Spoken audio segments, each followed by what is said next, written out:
এতক্ষণ শুনছিলেন S Alam group headlines. এবার চলে যাচ্ছি পুরো খবরে। হজ ও তাবলিগ নিয়ে বেফাঁস কথা বলায় মন্ত্রিত্ব হারানোর পর এবার আওয়ামী লীগের সভাপতি মণ্ডলী থেকেও বাদ পড়লেন আব্দুল লতিফ সিদ্দিকী। একই সঙ্গে স্থগিত করা হয়েছে দলের প্রাথমিক সদস্যপদ। কারণ জানাতে দেওয়া হয়েছে 7 দিনের সময়।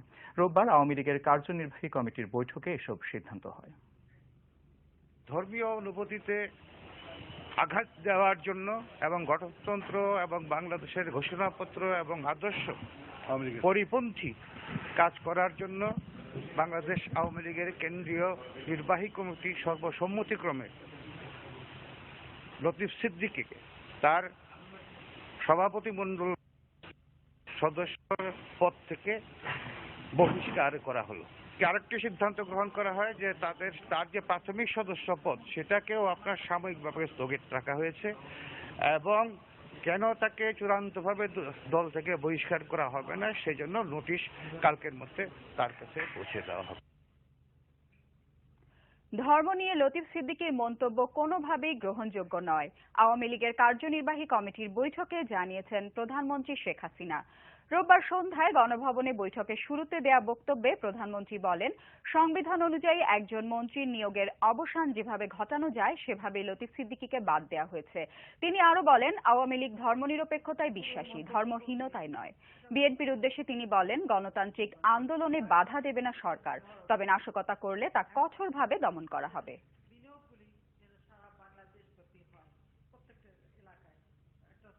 হাজিরা হজ করতে গেছে, আর ঠিক সেই সময় আমাদের এই দলের কেউ এই ধরনের একটা কটূক্তি করবে, মন্তব্য করবে, এটা তো আমাদের পক্ষে কখনো গ্রহণযোগ্য না। আমরা ধর্মনিরপেক্ষতা বিশ্বাস করি, তার মানে এই না যে ধর্মহীনতা। ধর্মনিরপেক্ষতা হচ্ছে সকল ধর্মের প্রতি সম্মান দেখানো। নিউ ইয়র্কে বিতর্কিত মন্তব্য করায় আব্দুল লতিফ সিদ্দিকীকে মন্ত্রিসভা থেকে বাদ দিয়েছে সরকার। রাষ্ট্রপতি আব্দুল হামিদ এ সম্পর্কিত ফাইলে সই করার পরই জারি করা হয় প্রজ্ঞাপন। রোববার বিকেলে মন্ত্রিপরিষদ সচিব মোশাররফ হোসেন ভূঁইয়া সচিবালয়ে সাংবাদিকদের এ কথা জানান।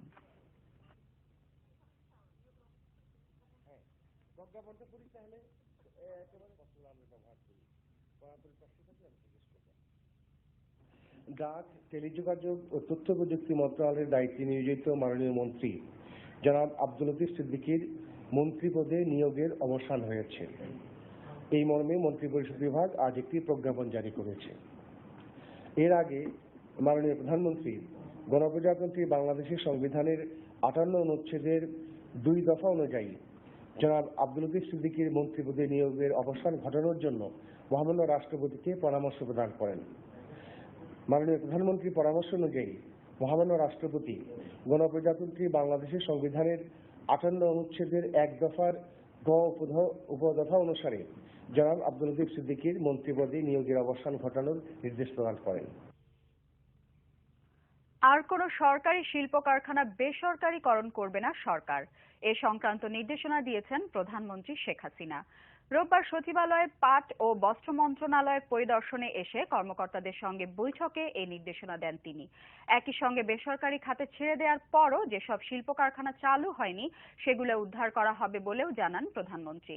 বেসরকারি খাতে ছেড়ে দেওয়া বেশ কিছু শিল্প কারখানার অনিয়ম নিয়ে অসন্তোষ জানান তিনি। পরিবেশ বান্ধব পাটে তৈরি করা মোড়ক যেগুলি দীর্ঘস্থায়ী কিভাবে হতে পারে সেদিকে আমাদের নজর দেওয়া দরকার এবং সেইভাবে এটা তৈরি করা এবং এটাকে একটা প্রচারেও নিয়ে আসা, মানুষের মাঝে একটা সচেতনতা সৃষ্টি করা, শিল্পগুলিকে বিশেষ করে পাট বস্ত্র সহ এর সঙ্গে সম্পর্কিত অন্যান্য জিনিসগুলিকে আরো আমরা উন্নত মানের করতে পারি তার জন্য ব্যবস্থা নিতে। দুর্নীতি দমন কমিশনের মামলায় কক্সবাজার 4 আসনের সরকার দলীয় সংসদ সদস্য আব্দুর রহমান বদিকে কারাগারে পাঠিয়েছেন ঢাকা মুখ্য মহানগর আদালত। রোববার সকালে সিএমএম আদালতে আত্মসমর্পণ করে জামিনের আবেদন করেন সাংসদ বদি। শুনানি শেষে জামিন নাকচ করে তাকে কারাগারে পাঠানোর নির্দেশ দেন মেট্রোপলিটন ম্যাজিস্ট্রেট মোহাম্মদ মারুফ হোসেনের আদালত। অবৈধ সম্পদ অর্জন ও তথ্য গোপনের অভিযোগে 21 আগস্ট বদির বিরুদ্ধে রমনা থানায় মামলা করেন দুদকের উপপরিচালক খায়রুল হুদা ও আব্দুস সোবহান।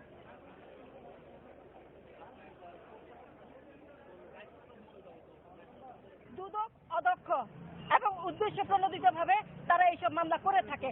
তা না হলে এই মামলা হতেই পারে না। আইনের এমন কোথাও নাই যে ম্যাজিস্ট্রেট এটা বেল দিতে পারেন না, সেটা আমরা পারি না, এটা আইনের আমরা কোথাও পাই নাই। কিন্তু আদালত বলছেন যে এটা দেওয়ার ওনার এখতিয়ার নাই। সুতরাং আমরা এর উচ্চতর আদালতে আমরা এটার জন্য চেষ্টা করব। আমরা ইনশাআল্লাহ বেলটা ইতিমধ্যেই পাবো বলে আশা করি। দুর্নীতি দমন কমিশন পুঙ্খানুপুঙ্খরূপে পরীক্ষা করবে এই সম্পদের গন্তব্য কোথায়, এই সম্পদের উৎপত্তি কোথায়। এর জন্য আমরা বিজ্ঞ আদালতে নিবেদন করেছি মাননীয় সংসদ সদস্য জনাব আব্দুর রহমান বদী সাহেবের জামিন বাতিলপূর্বক তাকে জেল কাস্টডিতে নেওয়ার জন্য আমরা আবেদন করেছি। বিজ্ঞ আদালত উভয় পক্ষে শুনানি আনতে এই আদেশ প্রদান করেছেন, অর্থাৎ এই আসামিকে জেল কাস্টডিতে প্রেরণ করেছে। এদিকে সংসদ সদস্য আব্দুর রহমান বদীকে কারাগারে পাঠানোর প্রতিবাদে কক্সবাজারে বিক্ষোভ করেছে তার সমর্থকরা। রোববার দুপুরে কোটবাজার, উখিয়া সদর স্টেশন, বালুখালী, পালংখালী, নয়াবাজার সহ বিভিন্ন পয়েন্টে টায়ার জ্বালিয়ে বিক্ষোভ করে আওয়ামী লীগ, যুবলীগ ও ছাত্রলীগের নেতাকর্মীরা। এতে কক্সবাজার টেকনাফ সড়কে যান চলাচল বন্ধ হয়ে যায়।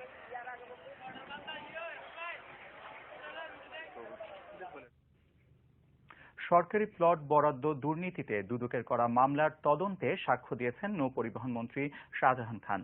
রোববার বেলা 11টায় দুদক কার্যালয়ে যান তিনি। বিএনপি সরকারের আমলে অবৈধভাবে সরকারি প্লট বরাদ্দের অভিযোগে সাবেক গৃহায়ন ও গণপূর্ত মন্ত্রী আলমগীর কবির ও মির্জা আব্বাসের বিরুদ্ধে মামলা করে দুদক। তাদের বিরুদ্ধে নৌ পরিবহন মন্ত্রী শাহজাহান খানের পরিচালনাধীন ঝিলমিল বহুমুখী সমবায় সমিতির প্রাপ্য প্লট বাতিল করে ঢাকা সাংবাদিক সমিতির 280 জন কথিত সাংবাদিককে সম্পূর্ণ অবৈধভাবে প্লট দেওয়ার অভিযোগ ওঠে। বিষয়টা বিধিসম্মতভাবে করার জন্য তিনি পূর্ত মন্ত্রণালয়কে দেখেছিলেন, কিন্তু ওখানে যেটা দেখা যায় সেটা হলো যে আবেদনকারী কিন্তু কেউ নয়। আবেদনকারী হলেন ওই প্রতিমন্ত্রী আলমগীর কবির সাহেব। তো একটা বিধি বাইরেই, বিধিসম্মত নয় বিধায়ী আমরা সেইটাকে মনে করি যে এটা খুব অন্যায় কাজ করেছে, বিধি বহির্ভূত কাজ করেছে। বিমানবন্দর থেকে ঢাকা চট্টগ্রাম মহাসড়কের কুতুবখালী পর্যন্ত এলিভেটেড এক্সপ্রেসওয়ের নির্মাণ কাজ এ মাসের শেষে শুরু হবে। রোববার সচিবালয়ের সংবাদ সম্মেলনে একথা জানান সড়ক পরিবহন ও সেতুমন্ত্রী ওবায়দুল কাদের। শেষ করে এই মাসের শেষের দিকে এয়ারপোর্ট হতে শাহজালাল ইন্টারন্যাশনাল এয়ারপোর্ট থেকে ঢাকা চট্টগ্রাম মহাসড়কে কুতুবখালী পর্যন্ত এলিভেটেড এক্সপ্রেসওয়ে নির্মাণ কাজ শুরু হতে যাচ্ছে। সড়ক দুর্ঘটনায় কুমিল্লা, ফেনী, নাটোর ও যশোরে মারা গেছে 16 জন। রোববার সকালে কুমিল্লার 14 গ্রামের মিয়ার বাজারে বাসের সঙ্গে ঢাকার দিকে আসতে থাকা ট্রাকের সংঘর্ষে নিহত হয় 2 চালক সহ 6 জন। আহত হয় কমপক্ষে 29 জন। পরে হাসপাতালে নেওয়া হলে মারা যায় আরও একজন। ফেনীর কসকায় বাস নিয়ন্ত্রণ হারিয়ে নিহত হয়েছে 3 জন, আহত হয়েছে 10 জন। নাটোরের বড়াই গ্রামে ট্রাকের সঙ্গে অটোরিকশার সংঘর্ষে মারা গেছে 4 জন। এছাড়া যশোরের শার্শায় ট্রাক চাপায় নিহত হয়েছেন এক স্কুল শিক্ষক।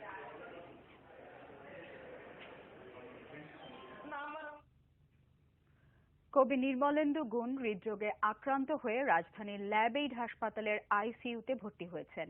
হঠাৎ অসুস্থ অনুভব করায় তাকে জিগাতলার জাপান বাংলাদেশ ফ্রেন্ডশিপ হাসপাতালে ভর্তি করা হয় রোববার দুপুরে। পরীক্ষা নিরীক্ষা শেষে কর্তব্যরত চিকিৎসকরা তার হৃদরোগে আক্রান্ত হওয়ার বিষয়টি নিশ্চিত হন। সেখানে তার শারীরিক অবস্থার উন্নতি না হওয়ায় বিকেলে ভর্তি করা হয় ল্যাব-এইডে। সন্ধ্যায় স্থানান্তর করা হয় আইসিইউতে।